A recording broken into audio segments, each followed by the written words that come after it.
الحمد لله وكفى وسلام على عباده الذين اصطفى أما بعد أعوذ بالله من الشيطان الرجيم بسم الله الرحمن الرحيم وذروا ظاهر الإثم وباطنه وقال الله تعالى في مقام آخر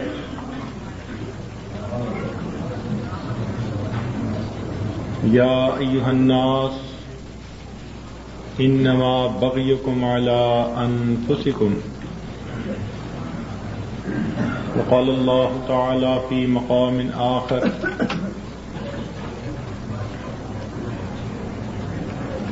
من يعمل سوءا يجز به وقال الله تعالى في مقام آخر ولا يحيق المكر السيء إلا بأهله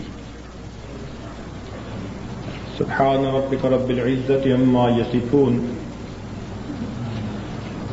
وسلام على المرسلين والحمد لله رب العالمين اللهم صل على سيدنا محمد وعلى آل سيدنا محمد وبارك وسلم اللهم صل على سيدنا محمد وعلى آل سيدنا محمد وبارك وسلم اللهم صل على سيدنا محمد وعلى آل سيدنا محمد وبارك وسلم وذروا ظاهر الإثم وباطنه چھوڑ دو وہ گناہ جو ظاہر میں کرتے ہو یا چھپے ہوئے کرتے ہو.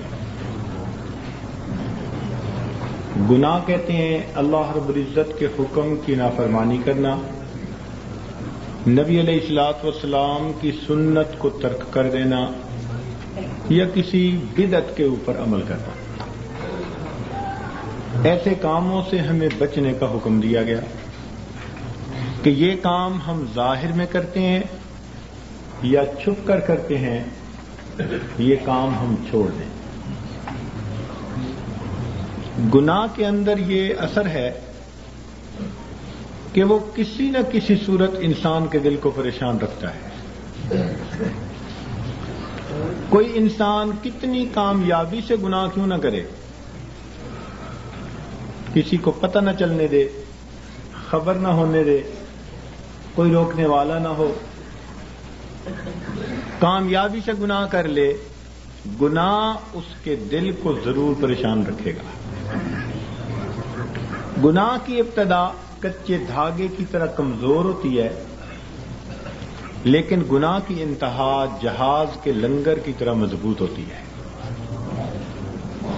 بندہ شروع میں یہی سوچتا ہے ایک عادت ہے چھوڑ دوں گا، ایسے کیا تھا، دیکھا تھا، باتیں کی تھی، چھوڑ دوں گا. لیکن وقت کے ساتھ ساتھ گناہ اس طرح اس کو اپنی لپیٹ میں لے لیتا ہے کہ اسے ہلنے نہیں دیتا. جس طرح جہاز کو لنگر سے باندھ دیں تو جہاز ہل نہیں سکتا، اسی طرح انسان اپنی عادتوں کا ایسا اسیر بن جاتا ہے کہ اس کے لیے عادتوں کی غلامی سے نجات پانا مشکل ہو جاتا ہے. بچپن کی عادتیں 55 میں جا کے بھی اس کا پیچھا نہیں چھوڑا کرتی. اس لیے فرمایا کہ تم گناہ چھوڑ دو جو ظاہر میں کرتے ہو یا چھپے ہوئے کرتے ہو. گناہ کی مثال آکاش بیل کی مانند ہے. آپ نے دیکھا ہوگا درختوں کے اوپر پیلی بیل ہوتی ہے جو پورے درخت کو اپنی لپیٹ میں لے لیتی ہے تو درخت کی نشو و نما رک جاتی ہے.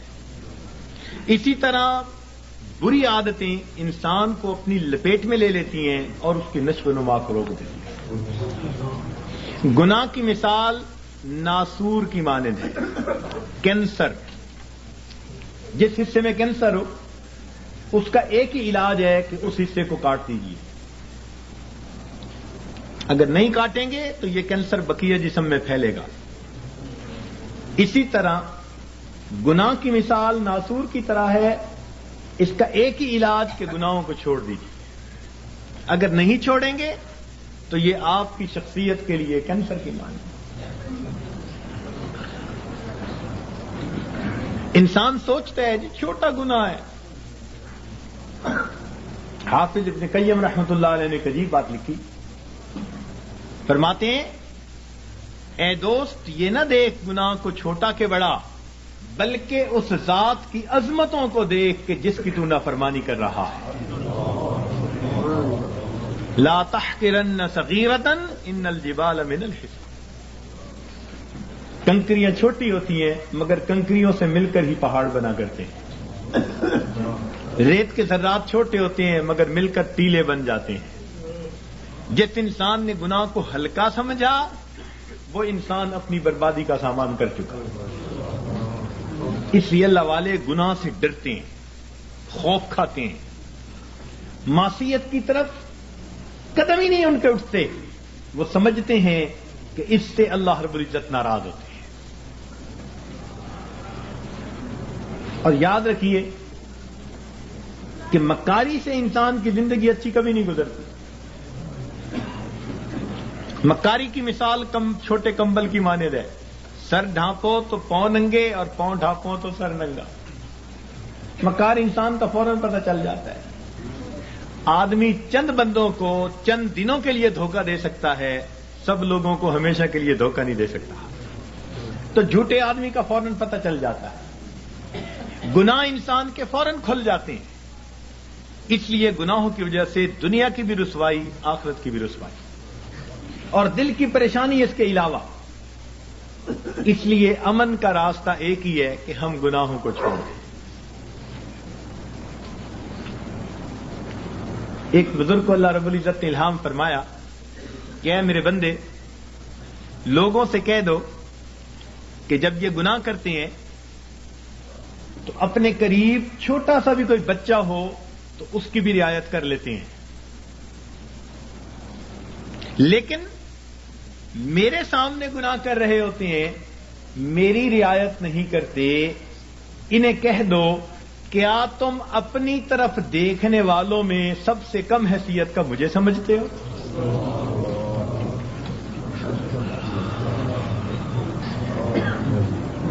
کہ تم نے وہ دروازے تو بند کر لیے جہاں سے مخلوق دیکھتی ہے، اور جن دروازوں سے پروردگار دیکھتا ہے تم نے ان کو بند کرنے کی کوشش نہیں. تو فرمایا وَذَرُوا ظَاهِرَ الْإِثْمِ وَبَاطِنَ. چھوڑ دو وہ گناہ جو تم ظاہر میں کرتے ہو یا چھپے ہوئے کرتے ہو. نیکی کے اندر یہ تاثیر ہے کہ دل کو سکون دیتی ہے، اور گناہ کی یہ خاصیت ہے کہ وہ دل کو پریشان کرتا ہے. اس لیے مال والے، دولت والے، عہدوں والے، اپنی من مرضی کی زندگی گزارنے والے، کبھی ان کے دلوں کو دیکھا کریں، بڑے پریشان ہوتے ہیں. کیوں؟ اللہ رب العزت کی نافرمانیاں ہوتی ہیں، اس وجہ سے دل پریشان ہوتے ہیں. برکتیں اٹھ جاتی ہیں. جس گھر میں گناہ ہوا اس گھر سے کچھ نہ کچھ برکت اللہ رب العزت نے اٹھا لی. تو یہ برکتیں اٹھاتے ہیں. ہم گناہ کرتے رہتے ہیں، اللہ تعالیٰ برکتوں کو پیچھے ہٹاتے رہتے ہیں. قصور ہمارا. یوں سمجھیے کہ اللہ رب العزت کی رحمت کی چادر ہمارے اوپر آئی ہوئی ہے، ہر گناہ اس میں سوراخ کی مانند ہے. جیسے دھوپ سے بچنے کے لیے چھتری کرتے ہیں، اسی طرح آفات اور بلیات سے بچنے کے لیے اللہ رب العزت نے اپنے احسان کی وجہ سے بندوں پر رحمت کی چادر تانی ہوئی ہے. لیکن جب ہم گناہ کرتے ہیں ہم اس میں سوراخ کر رہے ہوتے ہیں، اور ان سوراخوں سے آثاب، مصائب اور آلام ہمارے اوپر آ رہے ہوتے ہیں. یوں سمجھیے کہ گناہ کرنے سے ہم اپنے اوپر مصیبتوں کو دعوت دے رہے ہوتے ہیں، مصیبتوں کو اپنے اوپر بلا رہے ہوتے ہیں، پریشانیوں کو بلا رہے ہوتے ہیں. اس لیے اگر ہم گناہ کرنا نہیں چھوڑتے تو بسا اوقات اس طرح پریشانی آتی ہیں جیسے تسبیح کا دھاگا ٹوٹے تو تواتر کے ساتھ اس کے جو ہے دانے ایک دوسرے کے اوپر گرا کرتے ہیں. اس لیے پریشان پھرتے ہیں. حضرت کیا کریں، بڑے پریشان ہیں، بتا ہی نہیں سکتے. حضرت بیوی نہیں مانتی، حضرت اولاد تو اللہ نے دی، ہر ایک افلاطون بنا ہوا ہے، کیوں؟ اللہ رب العزت کسی نہ کسی کے ذریعے اس کو پریشان کرتے ہیں.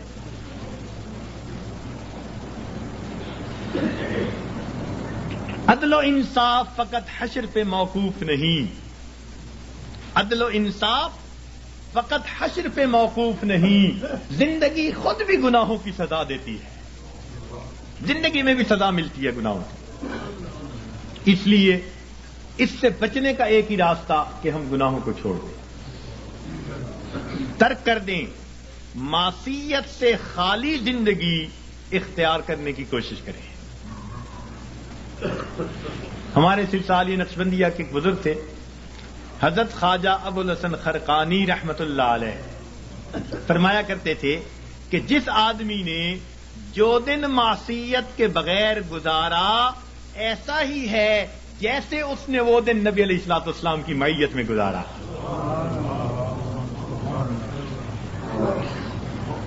تو ہر دن میں ہمارے اندر ایک جذبہ ہو, میرے پروردگار آج کا دن میں تیری نافرمانی سے بچوں گا, میں نافرمانی کے بغیر گزاروں گا, تیرے فرما برداروں کی طرح زندگی گزاروں گا. اس جذبے کے ساتھ ہم ہر دن کی ابتدا کریں اور گناہوں سے بچنے کی کوشش کریں, اپنے آپ کو بچائیں تاکہ دنیا میں بھی عزتیں ہوں, آخرت میں بھی عزتیں ہوں. تو فرمایا اللہ رب العزت نے وَذَرُوا ظَاهِرَ الْإِثْمِ وَبَاطِنَهُ, چھوڑ دو وہ گناہ جو تم ظاہر میں کرتے ہو یا تم چھپے ہوئے کرتے ہو.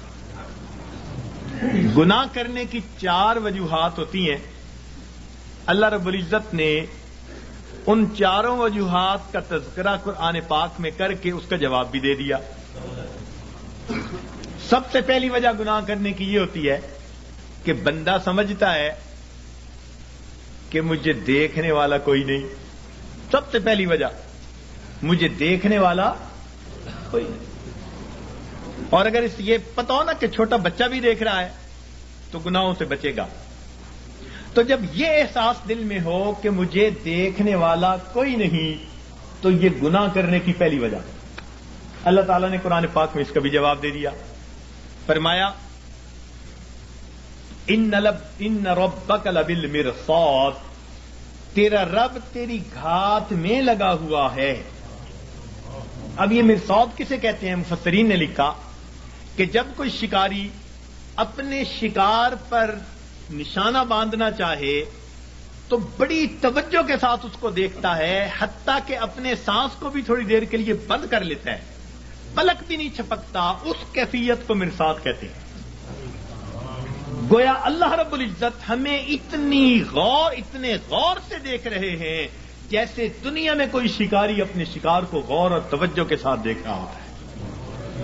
تو جب ہمیں اتنی باریکی سے دیکھا جا رہا ہے تو ہم کیسے کہہ سکتے ہیں کہ دیکھنے والا کوئی نہیں؟ تو اس کا جواب دے دیا کہ یہ نہ سمجھنا کہ دیکھنے والا کوئی نہیں. ان ربک لبالمرصاد. گناہ کرنے کی عموماً دوسری وجہ یہ ہوتی ہے کہ آدمی سمجھتا ہے کہ کسی کو پتہ ہی نہیں چلنے دیا. جی میں نے فون کیا, پتہ نہیں چلنے دیا. میں نے فلاں یوں کیا, پتہ ہی نہیں چلنے دیا. کسی کو پتہ ہی نہیں. جی یہ گناہ کرنے کی دوسری وجہ ہوتی ہے کہ بندہ سمجھتا ہے کسی کو پتہ ہی نہیں. اللہ رب العزت اس کا بھی جواب دیتے ہیں, فرماتے ہیں کہ میں وہ ذات ہوں یعلم خائنۃ الاعین وما تخفی الصدور, میں جانتا ہوں تمہاری آنکھوں کی خیانت کو اور جو تمہارے دلوں کے اندر چھپا ہوا. تو جواب دے دیا کہ یہ مت زوم میں رہنا کہ ہمیں کوئی نہیں, کسی کو پتہ ہی نہیں چلنے دیا. وہ جانتا ہے تمہاری آنکھوں کی خیانت کو اور جو تمہارے دلوں میں چھپا ہوا ہے. تو اس کا بھی جواب دے دیا. گناہ کرنے کی عام طور پر تیسری وجہ یہ ہوتی ہے کہ بندہ سمجھتا ہے کہ میرے پاس کوئی نہیں تھا, میں اکیلا تھا. جس کا تھا ڈر وہ نہیں ہے گھر, اب جو چاہے کر, مقولہ بنا ہوا ہے. تو جب بندہ محسوس کرتا ہے نا جی میرے پاس کوئی نہیں تھا, تو یہ گناہ کرنے کی تیسری وجہ ہوتی ہے. اللہ تعالیٰ نے اس کا بھی جواب دے دیا. فرمایا تم 3 ہوتے ہو تو چوتھا اللہ ہوتا ہے, 4 ہوتے ہو تو 5واں اللہ ہوتا ہے. واہوا معکم اینما کنتم, وہ تمہارے ساتھ ہوتا ہے تم جہاں کہیں بھی ہوتے ہو. تو اس لیے اس کا بھی جواب دے دیا کہ یہ نہ سوچنا کہ پاس کوئی نہیں ہمارے. گناہ کرنے کی چوتھی وجہ، انسان ڈھیٹ بن جائے، بے حیا ہو جائے. بچہ بڑا ہو جائے نا، بے حیا بن جائے تو باپ کو کہتا ہے اچھا نہیں میں کرتا، کیا کریں گے؟ یا پڑوسی کو کہتے ہیں اچھا نہیں میں یوں کرتا، تم کیا کر لو گے؟ یعنی جب یہ ذہن میں ہوتا ہے کہ کوئی میرا کچھ نہیں بگاڑ سکتا تو بندہ کہتا ہے تم کیا کر لو گے؟ اچھا میں کرتا ہوں، تم کیا کر لو گے؟ یہ گناہ کرنے کی چوتھی وجہ ہوتی ہے. اللہ تعالیٰ اس کا بھی جواب دیتے ہیں اور فرماتے ہیں کہ بندے یہ مت سمجھنا کہ اللہ تعالیٰ کیا کر لیں گے. ان اخذہ علیم شدید، اس کی جو پکڑ ہے وہ دردناک بھی ہے اور سخت بھی ہے.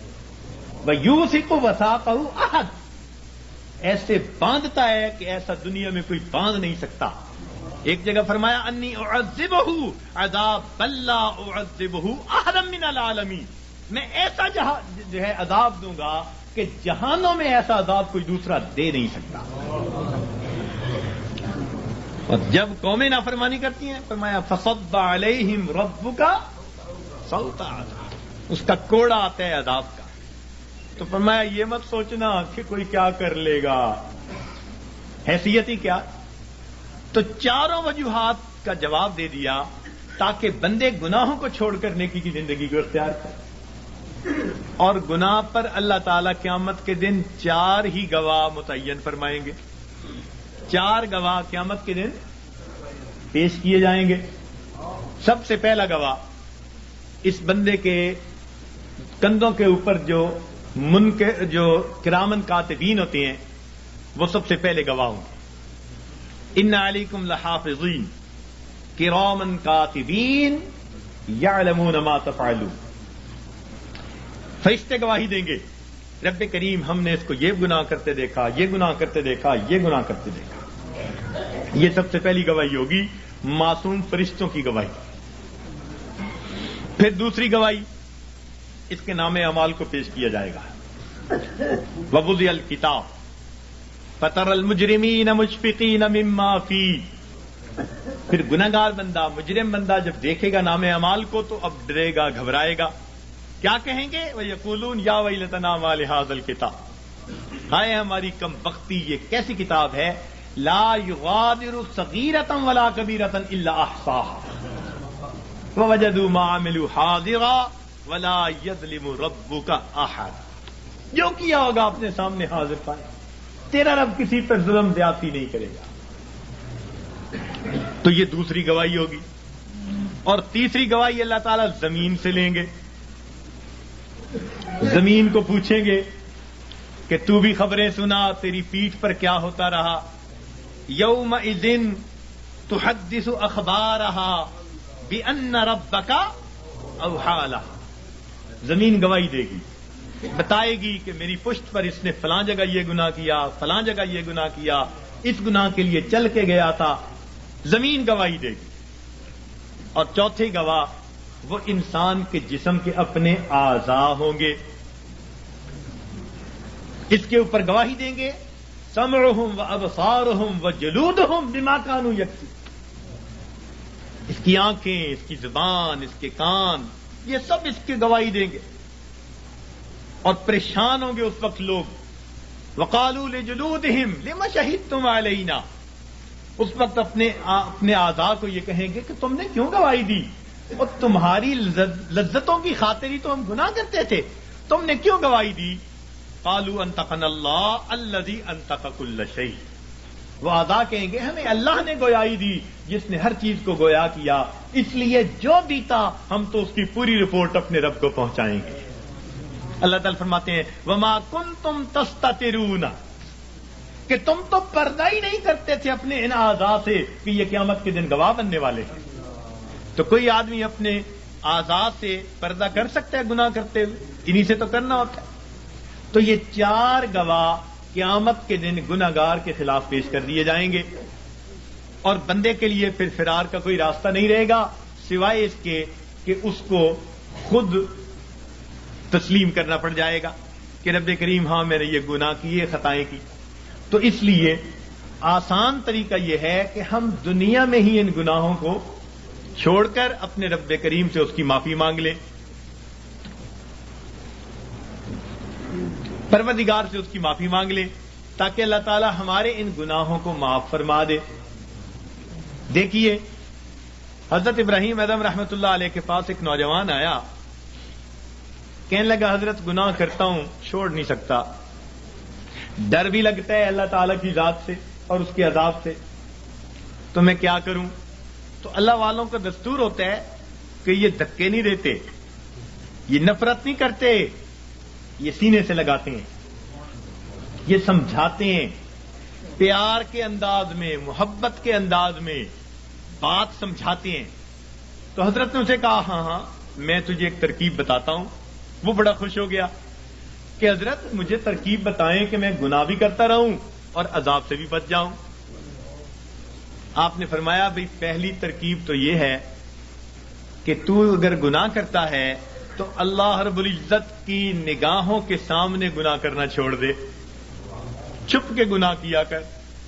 کہنے لگا جی میں اس کی نظروں سے چھپ کے گناہ تو نہیں کر سکتا. فرمان لگے اچھا ایک دوسرا طریقہ بتاتا ہوں، اور وہ طریقہ یہ کہ تو اللہ رب العزت کا رزق جو دیا ہوا ہے وہ کھانا چھوڑ دے، کہ نہ تمہارا دیا کھاتا ہوں نہ تمہاری بات مانتا ہوں. کہنے لگے جی اللہ کا دیا ہوا رزق کیسے کھانا چھوڑ دوں، یہ تو نہیں کر سکتا. فرمایا اچھا تیسرا طریقہ بتاتا ہوں کہ تم اللہ تعالی کے ملک میں رہتے ہوئے اس کی نافرمانی کرتے ہو، تو یہ زمین و آسمان اللہ کا ملک ہے، اس کی ملک ہے، اس سے نکل کر گناہ کر لو. کہ جی میں کیسے نکل سکتا ہوں زمین و آسمان سے باہر؟ پروردگار بھی فرماتے ہیں یا معاشر الجن والانس ان استطعتم ان تنفذوا من اقطار السماوات والارض فانفذوا لا تنفذون الا بسلطان. اور گڑھے کی مچھلیوں نکلو گے کسی دلیل سے نکلو گے. کدھر جاتے ہو؟ سنفرغ لکم ایھا الثقلان. اللہ اکبر، ایسا شاہانہ خطاب ہے جو ہلا کے رکھ دیتا ہے.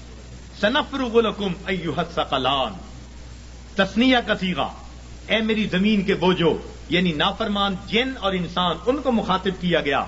اے جنوں اور نافرمان انسانوں، ہم اپنے آپ کو تمہارے لیے فارغ کر رہے ہیں، ان قریب اپنے آپ کو فارغ کر رہے ہیں. ہم تمہاری خبر لیتے ہیں، تمہارا پتہ کرتے ہیں. جیسے ماں کوئی کام کر رہی ہو نا، بچے کو دھمکاتی، کہتی ہے میں آتی ہوں، یہ نہیں کہ آ نہیں سکتی، دھمکانا مقصود ہوتا ہے. تو فرمایا اے میری زمین کے بوجھو، ہم اپنے آپ کو ان قریب تمہارے لیے فارغ کر رہے ہیں، نپٹیں گے تمہارے ساتھ، ہمیں حساب لینا بھی آتا ہے. وَنَضَعُ الْمَوَازِينَ الْقِسْطَ لِيَوْمِ الْقِيَامَةِ. تو اس لیے وہ کہنے لگا جی کہ میں تو نہیں زمین و آسمان سے باہر جا سکتا.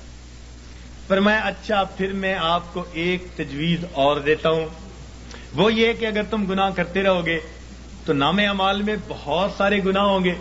اب جب ملک الموت آئے گا تو اس وقت تم اسے کہنا کہ بھئی تھوڑی دیر انتظار کر لو تاکہ میں سچی توبہ کر لوں. کہنے لگا حضرت اس نے تو انتظار نہیں کرنی، جس سانس میں موت آنی ہے اس سے اگلا سانس بندہ نہیں لے سکتا. اذا جاء اجلهم فلا يستأخرون ساعة ولا يستقدمون فلا يستطيعون توصية ولا إلى أهلهم يرجعون. وصیت کرنے کی بھی فرصت نہیں ہوگی. اس نے کہا حضرت میں یہ تو نہیں کر سکتا. فرمایا اچھا پھر ایک طریقہ اور بتا دیتا ہوں کہ جب تمہیں قبر میں لے جائیں گے اور منکر نکیر آئیں گے اور پوچھیں گے سوال و جواب، تو اس وقت منکر نکیر کو کہنا کہ میری قبر سے باہر نکل جاؤ. جیسے ہم نے گھروں پہ لکھوایا ہوتا ہے نا، بغیر اجازت اندر آنا منع ہے، نو ایڈمیشن وداؤٹ پرمیشن. تو تم بھی کہنا بھائی بغیر اجازت کیوں آئے؟ اس نے کہا جی وہ مجھ سے پوچھ کے تھوڑا آئیں گے. پر میں اچھا پھر ایک آخری بات باقی رہ گئی، وہ تجویز بتاتا ہوں. اس نے کہا کون سی؟ کہ قیامت کے دن جب تمہارے گناہ اللہ رب العزت کے حضور پیش کیے جائیں گے اور اللہ تعالیٰ تمہیں جہنم جانے کا حکم دیں گے اور فرشتے پکڑ کے لے جانے لگیں گے، تو ضد کر کے کھڑا ہو جانا میں نہیں جاتا. اس نے کہا حضرت فرشتوں کے سامنے میری کیا حیثیت ہے کہ میں کہوں میں نہیں جہنم میں جاتا. جب اس نے کہا میری کیا حیثیت ہے تو اس وقت فرمایا، اس وقت اس کو ٹھوکر لگائی. فرمایا کہ اے دوست جب تو ان میں سے کچھ بھی نہیں کر سکتا تو اپنے رب کی نافرمانی ہی کیوں کرتا ہے؟ اس نے کہا حضرت مجھے بات سمجھ آ گئی، آج کے بعد میں اپنے پروردگار کی نافرمانی نہیں کروں گا۔ تو یہ اللہ والوں کے سمجھانے کا انداز ہوتا ہے، وہ اچھے انداز میں بات سمجھاتے ہیں۔ تو اس نے گناہوں کو چھوڑنے کا فیصلہ کر لیا۔ تو گناہ ہم جو کرتے ہیں یہی گناہ ہمیں پریشان رکھتے ہیں۔ یاد رکھیے گناہوں کی وجہ سے ہی افراد مصیبتوں میں پڑتے ہیں اور قومیں مصیبتوں میں پڑتی ہیں، اور نیکی کے ذریعے اللہ رب العزت ان کو مصیبتوں سے نکالا کرتے ہیں۔ آج ہماری حالت تو یہ ہے کہ کام کرتے ہیں بنگیوں والے اور تنخواہ مانگتے ہیں بادشاہوں والی۔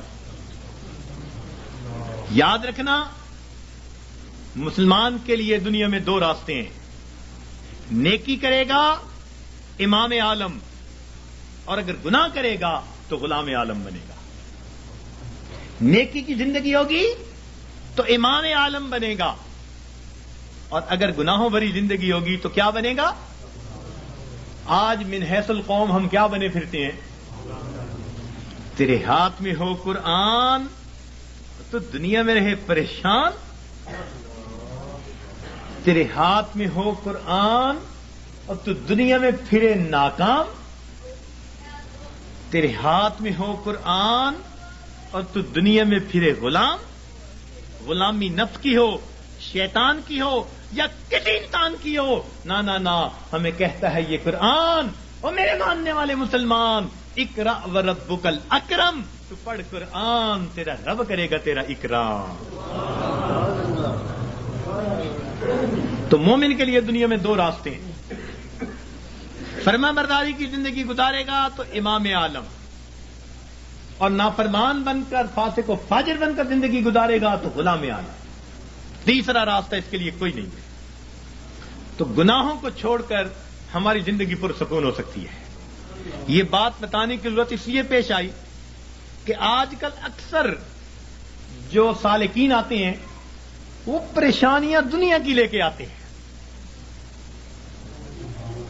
پھنسے ہوتے ہیں دنیا میں، آتے ہیں تو دو تین باتیں کرتے ہیں۔ آتے ہی سب سے پہلی بات، حضرت میں نے بڑے بڑے مشائخ کو دیکھا ہے مگر آپ سے بیعت ہوا ہوں، یعنی احسان جتلا رہے ہیں کہ میرا آپ پر احسان کہ میں بیعت ہوا۔ واہ واہ، حضرت میں نے بڑے بڑے مشائخ دیکھے ہیں مگر میں نے بس آپ سے بیعت کی کہ تاکہ ان کے دل میں پہلے سے یہ احسان مند ہو جائے۔ اور حضرت بس میں نے اب حالات آپ کو ہی بتانے ہیں، اور حالات کیا بتاتے ہیں؟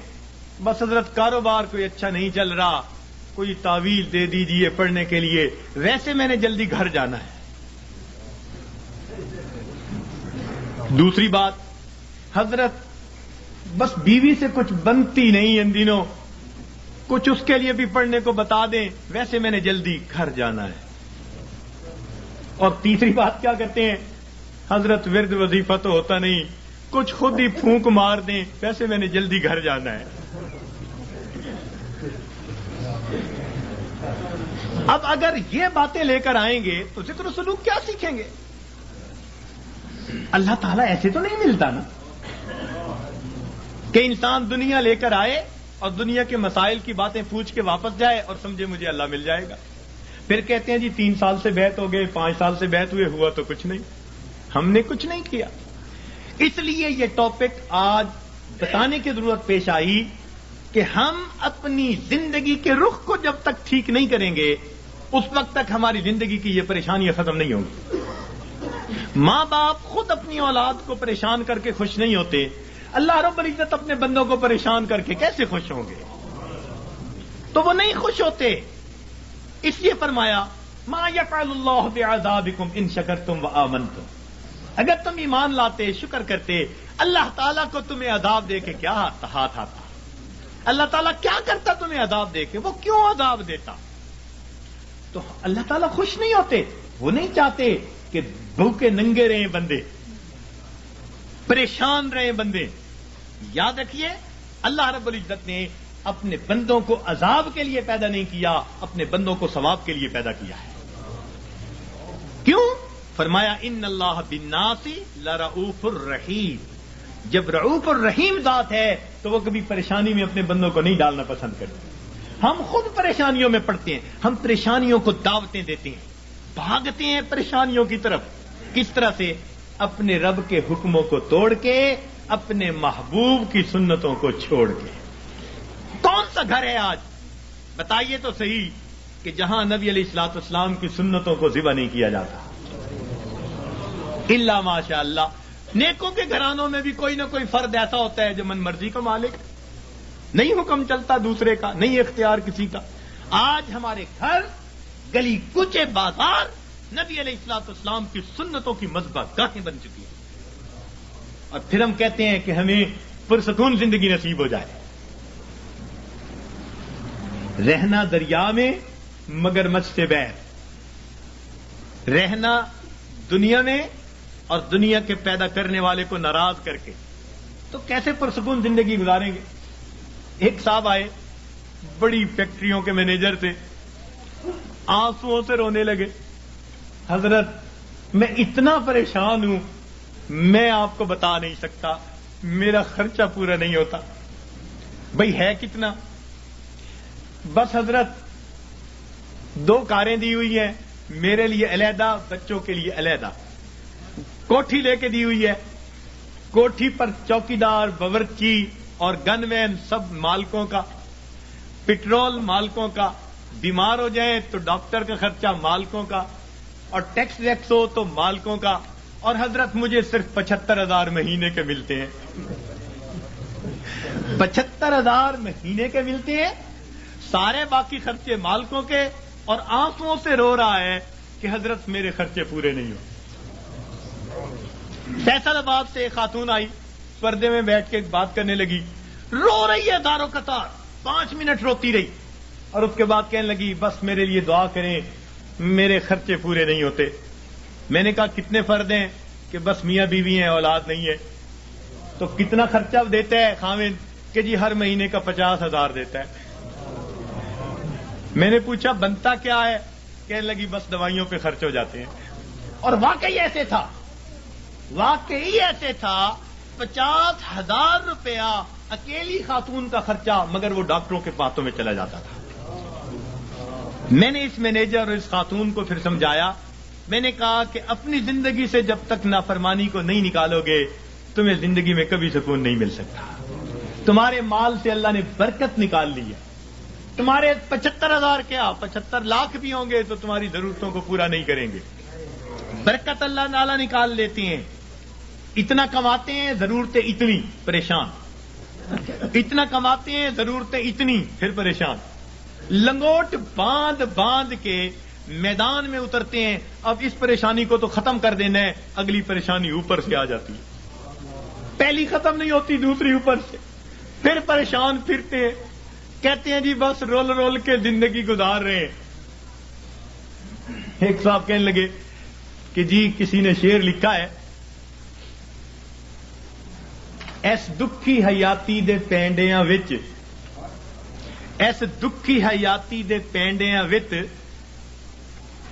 کدی راہ پہ گئے کدی بھلدے رہ، ایک دیوا امید دا بلدا رہا، لکھ چکھڑ انیریاں دے چلدے رہ، پت جھڑ دے جھڑے ہوئے پتیاں وانگ، اسی تیرے جہان وچ رلدے رہ، پر دامن امید دا چھڈیا نہ، اسی نار تقدیر دے گھلدے رہ۔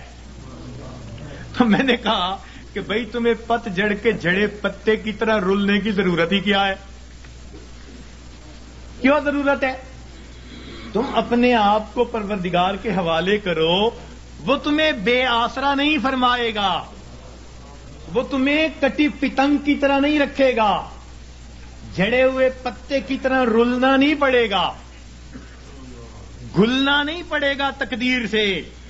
وہ تقدیر بنانے والے کے ساتھ اپنے آپ کو نتھی کر لو، پھر دیکھو کہ وہ پروردگار کیسے سکون اور اطمینان کی زندگی عطا فرما دیتا ہے۔ تو ہمیں آج جس سے بھی پوچھیں، کوئی کہے گا بھائی نے پریشان کیا، کوئی کہے گا پڑوسی نے پریشان کیا، بیوی نے پریشان کیا، اولاد نے پریشان کیا، ہمیں کسی نے پریشان نہیں کیا، ہمیں ہمارے گناہوں نے پریشان کیا ہوا ہے، ہمیں ہمارے نفس نے پریشان کیا ہوا ہے، ہمیں شیطان نے پریشان کیا ہوا ہے۔ تو دشمن ہمارے دو ہی ہیں، نفس اور شیطان، اور دونوں گناہ کروا کے ہمیں پریشان کر دیتے ہیں۔ ہم گناہ کرتے ہیں سکون کی خاطر، اور گناہوں سے اور بے سکونی بڑھتی ہے۔ میر کیا سادہ ہے بیمار ہوئے جس کے سبب اسی عطار کے لونڈے سے دوا لیتے ہیں۔ جن کاموں سے پریشان ہوتا ہے بندہ سکون حاصل کرنے کی خاطر، ان کاموں کو کرتے پھرتے ہیں۔ تو یاد رکھیے کہ گناہ ظاہر میں خوبصورت نظر آئے، اس میں لذت محسوس ہو، اس میں وقتی طور پر اطمینان محسوس ہو، مگر حقیقی طور پر اس میں دل کی پریشانی ہوا کرتی ہے۔ اور جتنا ہم گناہ کریں گے اتنا ہماری زندگی میں پریشانی آئے گی۔ یہ اللہ والے جو گناہوں سے اپنے آپ کو بچا لیتے ہیں، اللہ تعالیٰ ان کی زندگی کو سکون عطا فرما دیتے ہیں۔ یاد رکھیے، گناہوں کو چھوڑ کر بندے کو ایسے سکون ملتا ہے جیسے کہ بچے کو ماں کی گود میں آ کر سکون مل جایا کرتا ہے۔ تو گناہوں کو چھوڑ دیجیے۔ اور گناہ بھی کیا؟ علم اور ارادے سے گناہ کرنا، اللہ تعالیٰ اس کو بہت ناپسند فرماتے ہیں۔ علم اور ارادے سے گناہ کرنا، بے دھیانی میں گناہ ہو جائے جلدی معاف ہو جاتا ہے، بے علمی میں گناہ کر بیٹھے جلدی معاف ہو گیا۔ جب انسان اپنے علم اور اپنے ارادے سے سوچ سمجھ کر گناہ کر رہا ہوتا ہے، پھر اللہ رب العزت کی ناراضگی آتی ہے، پھر اللہ تعالیٰ غصے میں آتے ہیں۔ مگر اللہ تعالیٰ بڑے حلیم ہیں، وہ پہلے گناہ پہ بندے کو سزا نہیں دیا کرتے۔ بجلی ہے نا، اس کے بارے میں مشہور ہے کہ یہ پہلی خطا بھی معاف نہیں کرتی۔ تو اللہ تعالیٰ بجلی کی طرح نہیں ہے، وہ حلیم ذات ہے، وہ کریم ذات ہے، حوصلے والی ذات ہے، وہ بندے کو موقع دیتی ہے۔ لیکن جب گناہ کرتے کرتے، ہاں، تاکہ بندہ جاگے، اور جب نہیں جاگتا تو اللہ تعالیٰ پریشانیاں بھیجتے ہیں، کیونکہ پریشانیوں سے پھر بندہ گھبراتا ہے، پھر اللہ کی طرف پہنچتا ہے۔ اس لیے کسی عارف نے کہا، سکھ دکھاں تو دیواں وار، دکھاں آن ملایوں یار۔ سکھ دکھاں تو دیواں وار کہ دکھاں آن ملایوں یار۔ خوشیاں سلاتی ہیں اور غم جگاتے ہیں۔ تو اللہ تعالیٰ پھر غم بھیجتے ہیں، بیماری بھیج دی، پریشانی بھیج دی، ناکامی بھیج دی، پھر پریشان ہوتے ہیں۔ تو جو اچھے جو ہے لوگ ہوتے ہیں وہ اس وقت پھر رب کی طرف آتے ہیں کہ ہمیں جگانے کے لیے یہ بات آئی، پھر وہ نمازیں بھی پڑھ رہے ہوں گے، تہجد بھی پڑھ رہے ہوں گے، اوراد و وظائف بھی کر رہے ہوں گے، وہ سمجھ رہے ہوں گے کہ اللہ تعالیٰ ہمیں اپنے گھر کی طرف بلانا چاہتے ہیں۔ پاک ہے وہ پروردگار جو اپنے بندوں کو پریشانیوں اور مصیبتوں کی زنجیروں میں باندھ کر اپنے در کی طرف بلا رہا ہوتا ہے۔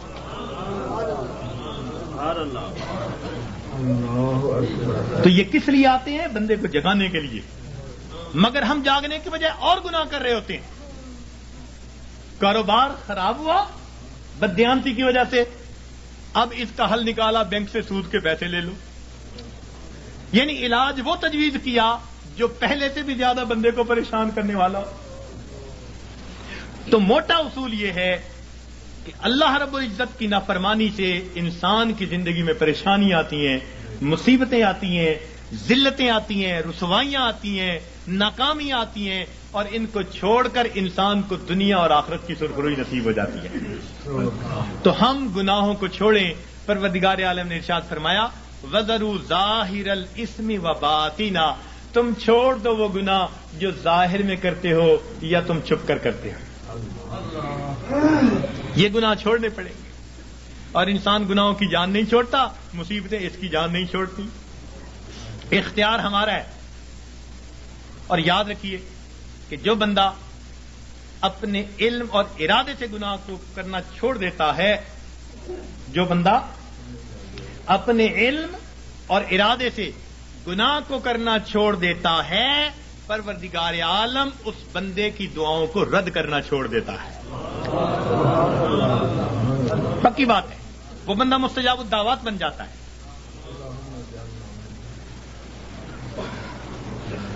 جو بندہ اپنے علم اور ارادے سے گناہ کرنا چھوڑ دیتا ہے، پروردگار عالم اس بندے کی دعاؤں کو رد کرنا چھوڑ دیتا ہے۔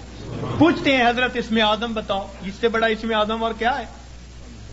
یہ اسم آدم ہے کہ گناہوں کو چھوڑ دیں اور پھر دیکھیں پروردگار عالم کیا عطا فرماتے ہیں۔ اس لیے تو فرمایا کہ جو غیر محرم کی طرف نگاہوں کو ہٹائے گا، اللہ رب العزت اس کے دل کی عبادت، اس کے دل کو عبادت میں لذت عطا فرمائے گا۔ تو معلوم ہوا کہ ہر گناہ کے بدلے لذت ملتی ہے۔ تو چھوڑ دیجئے گناہوں کو تاکہ اللہ رب العزت دلوں کا سکون اور ایمان کی اور اعمال کی لذتیں عطا فرمائے، لذتیں عطا فرمائے۔ آج کہتے ہیں جی اور وظائف میں کچھ محسوس نہیں ہوتا۔ بھئی پہلی بات تو یہ محسوس ہوتا ہے یا نہیں، ہمیں تو بندگی کرنی ہے، ہمیں تو بیٹھنا ہے۔ یاد رکھیں، عبد اللطیف بنے، عبد اللطف نہ بنے۔ کچھ عبد اللطف ہوتے ہیں، لطف اور مزہ ڈھونڈتے پھرتے ہیں۔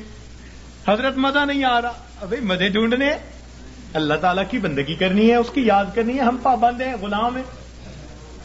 ہاں اگر یاد میں وہ مزہ بھی دے دیتا ہے تو عنایت ہے اس کی، یہ رحم ہے پروردگار کا، یہ طرف ہے اس کریم ذات کا کہ اپنے بندوں کے دلوں کو اور لذتیں عطا فرما دیتا ہے۔ ورنہ ہم تو پابند ہیں، بندے جو ہوئے تو ہم گناہوں کو کرنا چھوڑ دیں گے، اللہ رب العزت زندگی سے پریشانیوں کو دور کر دیں گے۔ اب یہاں ایک سوال پیدا ہوتا ہے کہ پریشانی تو نیکوں پر بھی آتی ہے، ان کے تو گناہ نہیں ہوتے۔ جی ہاں، پریشانی گناہگاروں پر بھی آتی ہے، پریشانی نیکوں پر بھی آتی ہے، مگر دونوں کے اندر فرق ہوتا ہے۔ اس فرق کو سمجھنے کی ضرورت ہے، اس فرق کو سمجھنے کی ضرورت ہے۔ نیکوں پر اللہ تعالیٰ اس لیے پریشانیوں کو بھیجتے ہیں کہ ان کو بعض وہ درجات دینا چاہتے ہیں جو اپنی محنت سے وہ حاصل نہ کر سکے۔ اب پریشانیوں کو بھیج دیا تاکہ اس پریشانی کو وجہ بنا کر اللہ تعالیٰ ان کو قرب کے درجات عطا فرما دے۔ تو اللہ والوں پر اس لیے پریشانی آتی ہیں ان کو اپنے رب کے قریب کرنے کے۔ اس لیے حضرت مجدد لسانی رحمۃ اللہ نے فرمایا کہ سالک کی قبض کی کیفیت میں جتنی ترقی ہوتی ہے، صاحب کی حالت میں اتنی ترقی نہیں ہوا کرتی۔ قبض کی حالت کہتے ہیں جب کیفیات سلب ہوں، دل نہ لگ رہا ہو، اور اس وقت بھی انسان اللہ کے در پر لگا ہوا ہو عبادات میں، تو اس وقت بڑی ترقی ہوتی ہے اس کی۔ تو یہ اس لیے کہا کہ تم دیے باد مخالف سے نہ گھبرا اے عقاب، یہ تو چلتی ہے تجھے اونچا اڑانے کے لیے۔ تو اللہ والوں کے لیے آتی ہیں اونچا، ان کو اونچا اڑانے کے لیے۔ اور یاد رکھنا کہ اللہ والوں پہ پریشانیاں آتی تو ہیں، مگر ان پریشانیوں سے ان میں بے چینی نہیں آیا کرتی۔ جس کا رب سے تعلق ہے اس کا بے چینی سے تعلق نہیں ہے۔ یہ یاد رکھنا کہ اللہ والوں پہ یہ پریشانی آتی ہیں مگر ان پر بے چینی نہیں آتی۔ کبھی کسی اللہ والے کو بے چین نہیں دیکھیں گے، وہ پرسکون ہوں گے۔ پریشانیاں ہیں، خوف ہے، مصیبتیں ہیں، بیماریاں ہیں، مگر طبیعت پرسکون ہوگی۔ جیسے شیشے کے کمرے میں کوئی بیٹھا ہوا ہو اور باہر آندھی چل رہی ہو تو وہ جھکڑ دیکھ رہا ہے، آندھی دیکھ رہا ہے، ہوائیں دیکھ رہا ہے، درخت گرتے دیکھ رہا ہے، مگر اس کو محسوس بھی نہیں ہو رہا۔ اللہ والوں کا بالکل یہ حال ہوتا ہے کہ ان کو یہ پریشانیاں مصیبتیں نظر تو آ رہی ہوتی ہیں مگر یہ ان کے دل پر اثر انداز نہیں ہو رہی ہوتی، ان کا دل پرسکون ہوتا ہے۔ عین مصیبتوں کے عالم میں بھی دل اپنے پروردگار سے لگا ہوا ہوتا ہے۔ چنانچہ ایک بزرگ تھے، اپنے گھر کے اندر کچھ تلاش کر رہے تھے، حالانکہ ان کے بیٹے کی شادی تھی۔ تو بیوی کہنے لگی جی بیٹے کے لیے دلہا بن رہا ہے، گھوڑے پہ چڑھنے لگا ہے، بارات جانے والی ہے، آپ کیا تلاش کرتے پھرتے ہیں؟ کہنے لگے میں کفن کے کپڑے تلاش کر رہا ہوں، چیزیں تلاش کر رہا ہوں۔ ان کا کس لیے؟ کہنے لگے دل میں ڈالا گیا ہے کہ ابھی ابھی میرے بیٹے کی وفات ہو جائے گی، تو میں نے کہا میں اس کے لیے چیزوں کا انتظام کر لوں۔ میاں بیوی بات کر رہے تھے، باہر سے اطلاع ملی دولہا گھوڑے پہ چڑھنے لگا، پاؤں پھسلا، گردن کے بل گر کے موت آ گئی۔ یہ ہوتا ہے دنیا دولہا بنا رہی ہے اور ان کے دل میں الہام ہوا موت آنی ہے تو گھر میں تیاریاں کر رہے ہیں۔ سر تسلیم خم ہے جو مزاج یار میں آئے۔ اپنے رب پہ راضی ہیں. سبحان اللہ. تو اس لیے اللہ والوں پہ بھی یہ تکلیفیں آتی ہیں مگر ان کے دل کو بے چین نہیں کرتی, پریشان نہیں کرتی, ان کے دل پرسکون ہوتے ہیں. ہاں ان کی رجوع اللہ میں اور زیادہ جو ہے ترقی ہو جاتی ہے, اور یہ گناہوں کا وبال بن کے بھی آتی ہیں گناہگاروں پر. اور اس کی پہچان کیا ہوتی ہے کہ دل پریشان ہوتا ہے. 3 باتیں یاد رکھیے, 3 باتیں یاد رکھیے کہ جب کسی انسان پر کوئی مصیبت آئے اور اس بھانے کے لیے بھیجی گئی ہے تو پریشانیاں تو آتی ہیں. اس دنیا میں کون ہے جو پریشان نہیں ہے؟ دری دنیا کسے بے غم نہ باشد, دری دنیا کسے بے غم نہ باشد, اگر باشد بنی آدم نہ باشد. اس دنیا میں کوئی بے غم نہیں, اگر کوئی ہے تو پھر وہ بنی آدم ہی نہیں. تو غم تو ہے ہی اس دنیا کے ساتھ. ہاں جہاں کوئی غم نہیں ہوگا اس کا نام جنت ہے, ابھی وہاں نہیں پہنچے. جب پہنچ جائیں گے تو پھر غم ختم کر دیے جائیں گے. لا خوف علیہم ولا هم یحزنون, یہ کہہ دیا جائے گا. دنیا کے اندر تو یہ غم آئیں گے مگر یہ غم کبھی کبھی آتے ہیں. ایک بات اور دیکھیے کہ اللہ تعالیٰ کی طرف سے آسانیاں زیادہ اور تنگیاں تھوڑی, صحت کا عرصہ زیادہ, بیماری کا عرصہ, کھانے پینے کا وقت زیادہ اور فاقوں کا وقت. تو عنایات زیادہ ہیں, امتحان کبھی کبھی. عنایات زیادہ ہیں اور امتحان کبھی کبھی. تو جب عنایات اتنی زیادہ ہیں تو کبھی کبھی کوئی امتحان آ جائے تو ہم پھر بھی اپنے رب سے راضی رہیں, اپنے آپ کو سمجھائیں کہ پریشان ہونے کی کیا ضرورت ہے. کسی عارف نے کہا لطف سجن دم بدم گہرے سجن گاہ گاہ,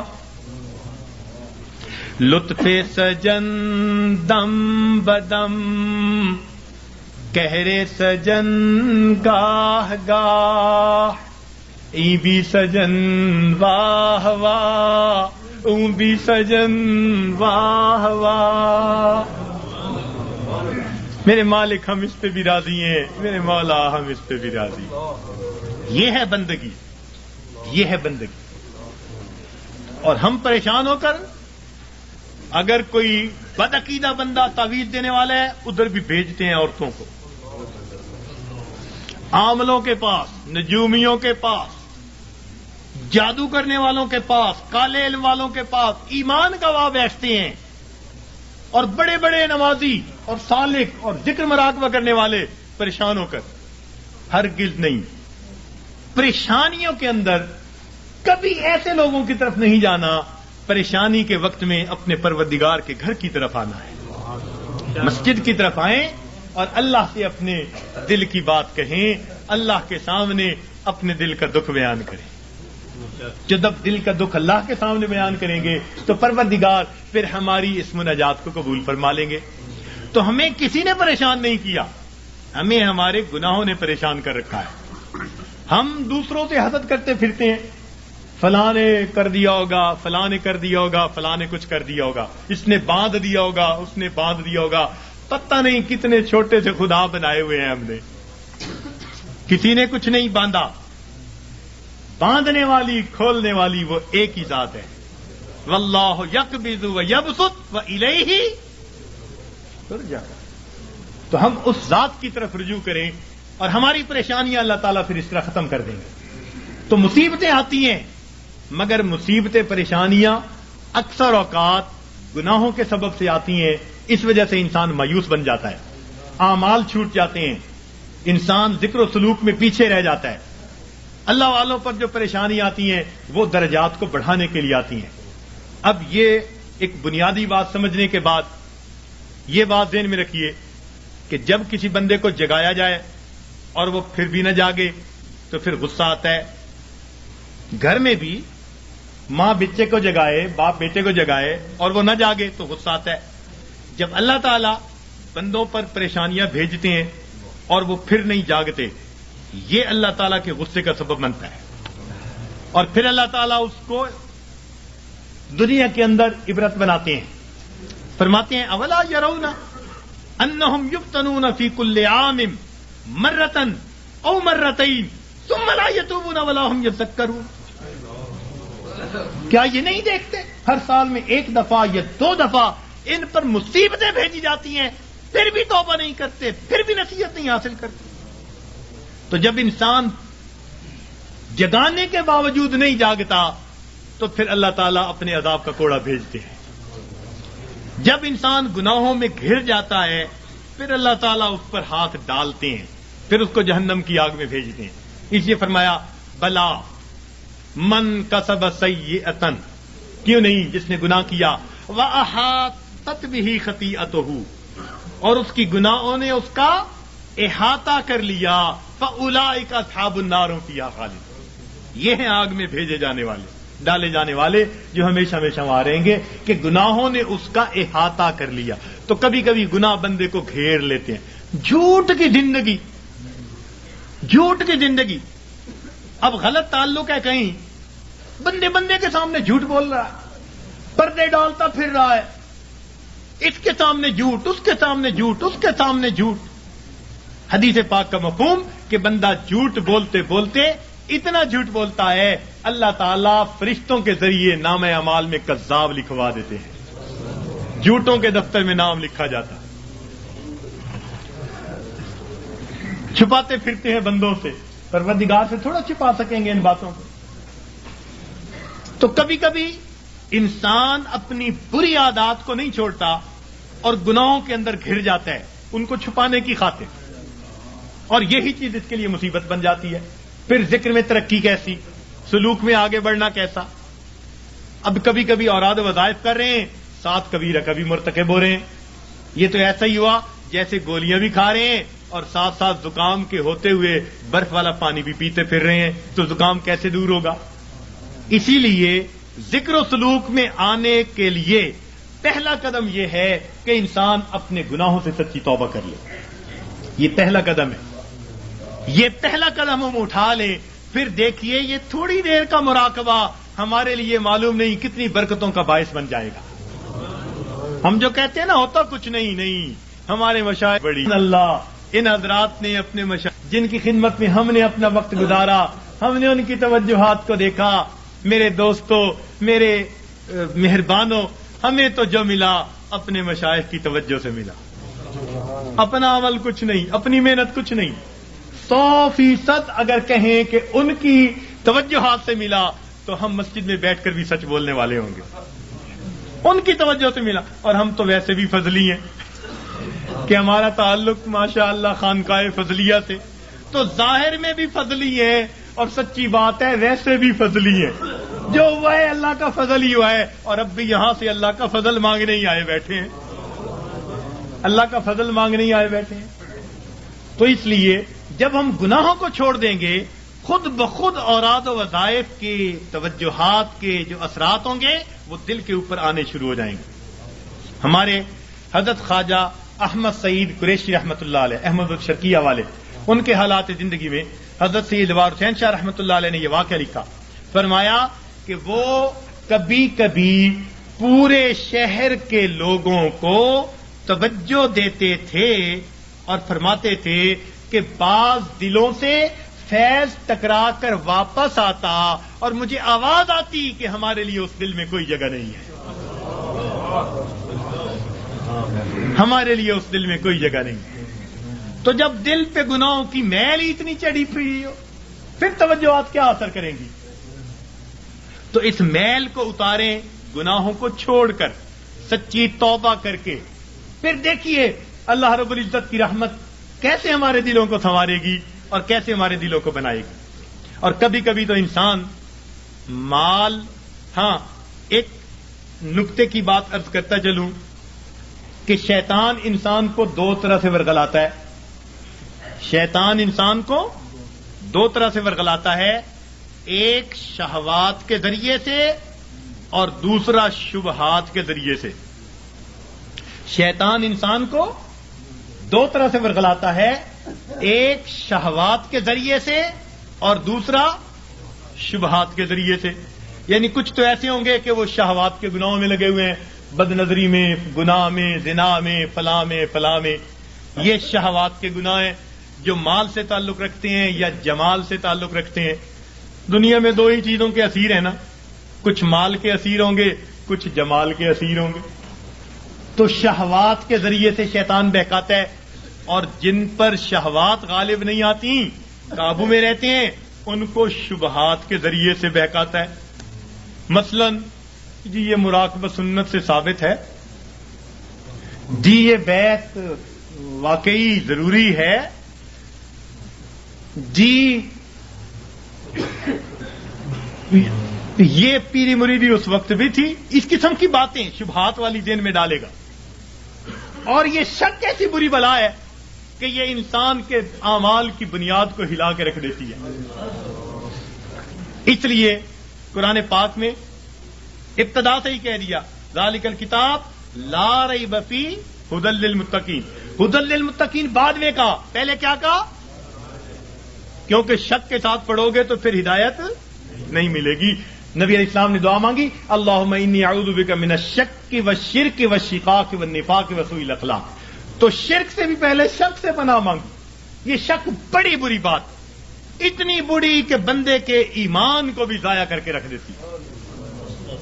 تو دین اسلام کی باتوں میں شک، جی یہ مولویوں کی بنی ہوئی باتیں ہیں جی، یہ آپس میں بناتے رہتے ہیں جی، کرتے رہتے ہیں جی، یہ بھی کون سا ضروری ہے جی.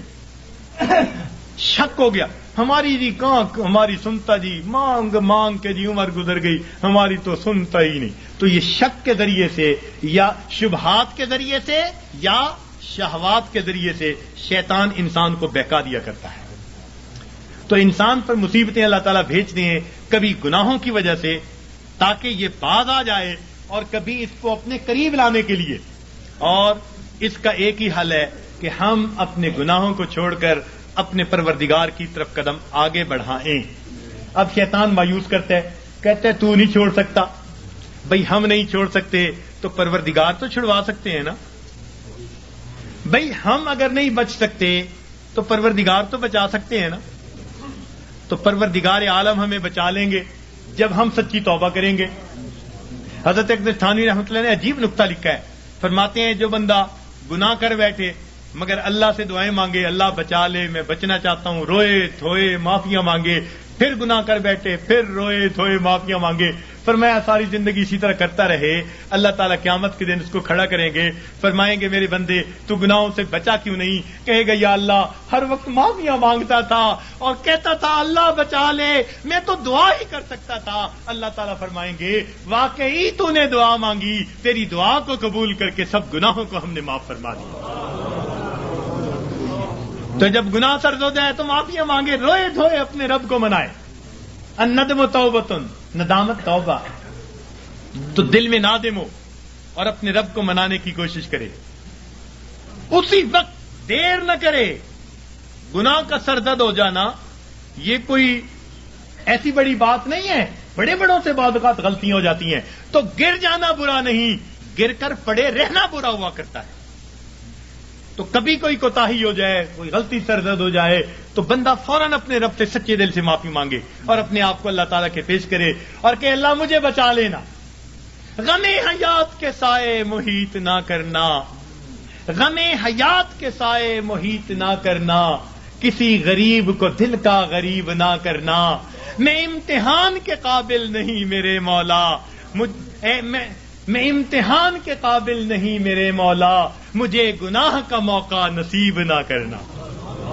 تو روئے اللہ مجھے گناہ کا موقع نہ دینا، اللہ بچا لینا. تو جب بندہ روئے گا اللہ تعالیٰ پھر اس کو گناہوں سے بچا لیں گے. راوے بصری اللہ کی نیک بندی بڑی پیاری دعا مانگتی تھی، کہتی تھی اے اللہ جو آسمان کو زمین پر گرنے سے روکے ہوئے ہے، اللہ شیطان کو مجھ پر مسلط ہونے سے روک دے. اے اللہ جو آسمان کو زمین پر گرنے سے روکے ہوئے ہے، اللہ شیطان کو مجھ پر مسلط ہونے سے روک دے. تو جب ہم اس طرح اپنے آپ کو پیش کریں گے اللہ تعالیٰ گناہوں سے حفاظت فرما لیں گے، ہمیں معاف فرما دیں گے. تو ہم اللہ تعالیٰ سے گناہوں کی معافی مانگیں، پھر دیکھیے اللہ تعالیٰ کیسے مہربانی فرماتے ہیں. سچی توبہ کریں، پھر اس کے بعد تھوڑے معمولات بھی کریں گے تو ان کے اثرات ہم پر بہت زیادہ مرتب ہو جائیں گے. تو یہ آج کے اس وقت میں دلوں میں عہد کر لیجئے کہ اللہ ہم نے آج تک جو گناہ کیے ہم ان سے سچی معافی مانگتے ہیں اور آئندہ نیکوکاری پرہیزگاری کی زندگی کا دل میں عہد کرتے ہیں، ارادہ کرتے ہیں. پھر دیکھیے پروردگار اس پر کیا رحمت فرماتے ہیں. اور اللہ تعالیٰ سے راتوں کو اٹھ کر اپنے گناہوں کی معافی مانگیے، تنہائیوں میں معافی مانگیے. حضرت مفتی محمد شفیع رحمۃ اللہ علیہ نے ایک عجیب بات اپنی تفسیر میں لکھی ہے. فرماتے ہیں کہ قرآن پاک کی ایک آیت ہے، مَن یعمل سوءًا یجز بہ، جس بندے نے بھی گناہ کیا اس کو اس کا بدلہ ملے گا. تو فرماتے ہیں کہ اس میں استثناء کسی کا نہیں. مَن یعمل سوءًا یجز بہ، پکی بات ہے، جس نے بھی گناہ کیا اس کو اس کا بدلہ ملے گا، سزا ملے گی. تو فرماتے ہیں کہ اس کا مطلب یہ ہوا کہ ہم جتنے گناہ کر چکے ہیں ہمیں ہر گناہ کے بدلے سزا ضرور ملنی ہے. فرماتے ہیں اب یہ سزا دو طرح کی ہے، سمجھنے والا نقطہ. اب یہ سزا دو طرح کی ہے.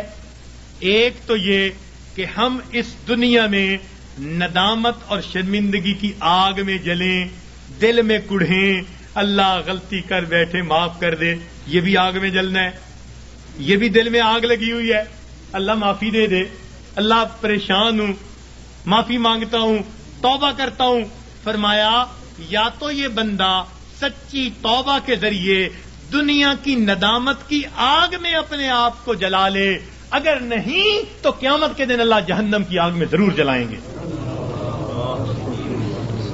اب ہمارے لیے آسان راستہ یہی ہے کہ دنیا میں ہی معافی مانگے، ہر گناہ کے بدلے معافی. اللہ جو گناہ یاد ہیں ان کی بھی معافی، جو نہیں یاد ہم ان کی بھی معافی مانگتے ہیں. تو اللہ تعالیٰ سے اس کی معافی مانگے، پھر دیکھیے اللہ تعالیٰ کتنے خوش ہوتے ہیں. اور اللہ تعالیٰ تو رحمت کے وعدے فرماتے ہیں. حدیث پاک میں آتا ہے کہ جب شیطان نے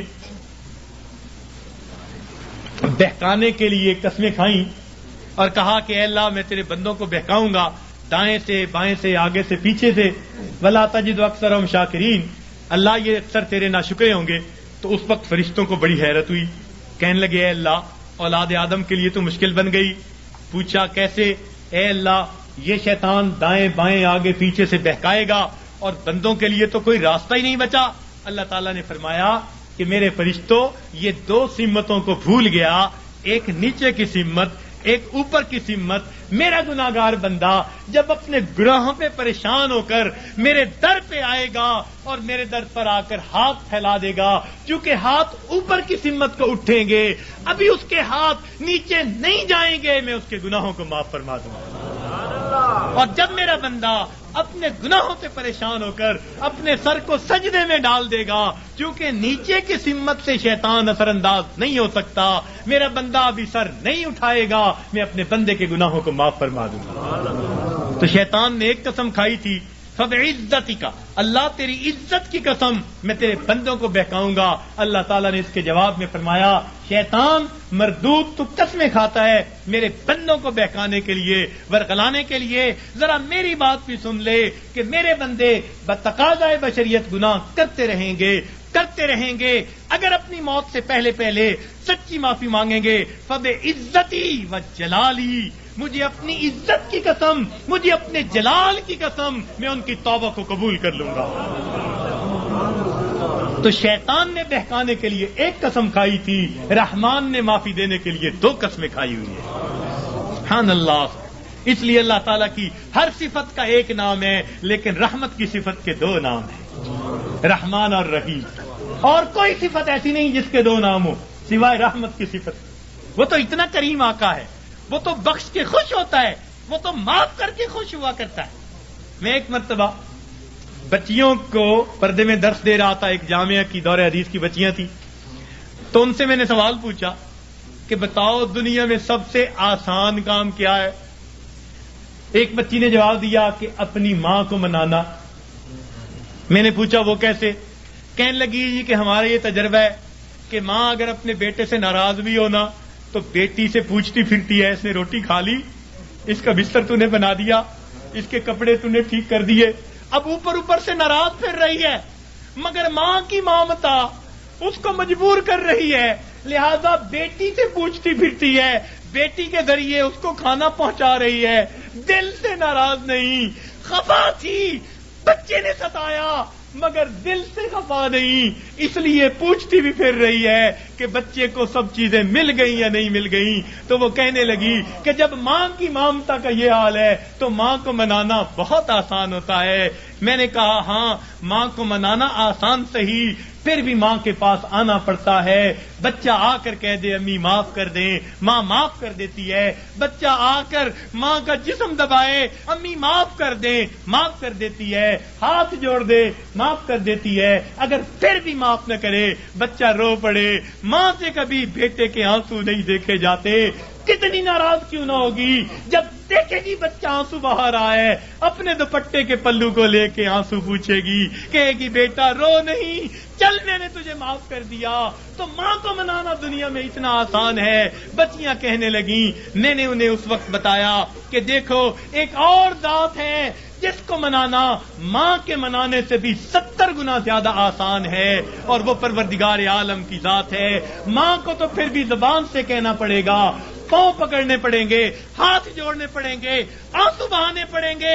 ایک وہ پروردگار ذات ہے جس کے سامنے بندہ تنہائی میں بیٹھا ہو، فقط دل کے اندر نادم ہو جائے، دل کے اندر شرمندہ ہو جائے اور دل میں پکارے پروردگار گناہوں کی معافی چاہتا ہوں، میں نے سچی توبہ کر لی، اللہ میں نے سلو کر لی، مجھے اپنا بنا لے، شیطان کے پنجے سے چھڑا لے۔ کوئی ہاتھ نہیں ہلایا، کوئی اس نے زبان سے لفظ نہیں نکالا، فقط دل کی ندامت کو قبول کر کے اللہ تعالیٰ اپنی ناراضگی کو دور فرما دیتے ہیں۔ تو اللہ رب العزت کو منانا ماں کے منانے سے بھی 70 گنا زیادہ آسان ہے۔ تو اپنے رب کو منا لیجئے۔ ابن قیم رحمت اللہ نے عجیب واقعہ لکھا، فرماتے ہیں میں گلی میں جا رہا تھا، میں نے دیکھا ایک دروازہ کھلا، ماں اپنے بچے کو مار رہی ہے، تھپڑ لگا رہی ہے اور کہتی ہے تو نے مجھے بڑا ذلیل کیا، بڑا پریشان کیا، نافرمان ہے، کوئی بات نہیں مانتا، نکل جا میرے گھر سے۔ وہ بچہ رو رہا تھا، دھکے کھا رہا تھا، جب گھر سے باہر نکلا ماں نے کنڈی لگا دی۔ فرماتے ہیں میں کھڑا ہو گیا ذرا منظر تو دیکھوں، بچہ روتے روتے ایک طرف کو چل پڑا، ذرا آگے گیا، نکر سے پہلے واپس آ گیا، پھر دروازے پہ کھڑا، میں نے پوچھا بچے واپس کیوں آ گئے؟ کہنے لگا سوچا تھا کہیں اور چلا جاؤں، پھر دل میں خیال آیا مجھے دنیا کی ہر چیز مل سکتی ہے، مجھے ماں کی محبت نہیں مل سکتی، میں اس لیے واپس آ گیا ہوں، محبت ملے گی اسی در سے ملے گی۔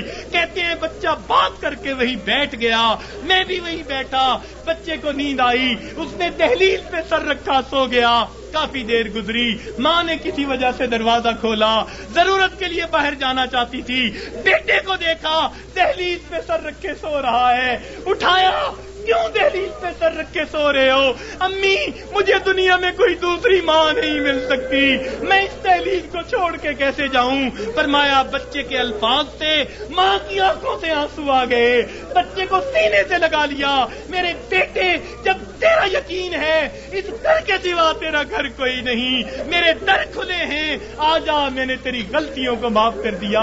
فرماتے ہیں جب گنہگار بندہ اپنے رب کے دروازے پہ اس طرح آتا ہے اور کہتے ہیں رب کریم میری خطاؤں کو معاف کر دے، میرے گناہوں کو معاف کر دے، اے بے کسوں کے دستگیر، اے دکھی دلوں کو سکون دینے والے، اے غمزدہ دلوں کو تسلی دینے والی ذات، اے پریشان دلوں کو سکون بخشنے والی ذات، اے بے سہارا لوگوں کا سہارا بننے والی ذات، اے گناہوں کے پردوں میں گناہوں کو اپنی رحمت کے پردوں میں چھپا لینے والی ذات، تو میرے لیے رحمت فرما دے، مجھے در در کے دھکے کھانے سے بچا لے، اللہ اپنی ناراضگی سے بچا لے، میں سلو کرنے کے لیے حاضر ہو گیا ہوں، پروردگار آئندہ نیکوکاری کی زندگی عطا فرما۔